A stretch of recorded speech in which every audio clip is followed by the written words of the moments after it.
Sous l'eau, ils sont une centaine de plongeurs à arpenter les fonds du vieux port de Marseille.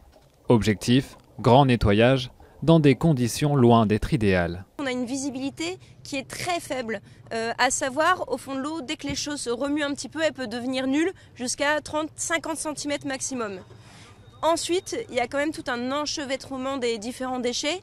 Il faut faire attention, il y a également les amarres, les chaînes. À quai, les passants observent, ébahis par des trouvailles souvent insolites. Sous leurs yeux, un écran de télévision grignoté par les coquillages, mais aussi tout un tas d'ordures exposées comme dans un musée. C'est parfait, c'est bien que quelqu'un prenne l'initiative de nettoyer, parce que là c'est pas très agréable de voir des produits usagés qui sont jetés bêtement dans le port, quoi. Au total, 2 heures de plongée et 150 mètres cubes de déchets repêchés, 90% provenant de la terre, une nouvelle raison de sensibiliser les habitants.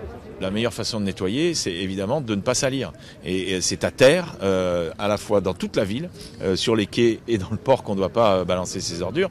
Et en même temps, c'est de se dire, on évite de salir le port.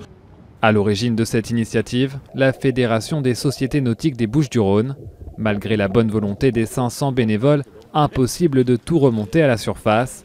Ils se sont déjà donné rendez-vous l'an prochain pour une nouvelle pêche insolite.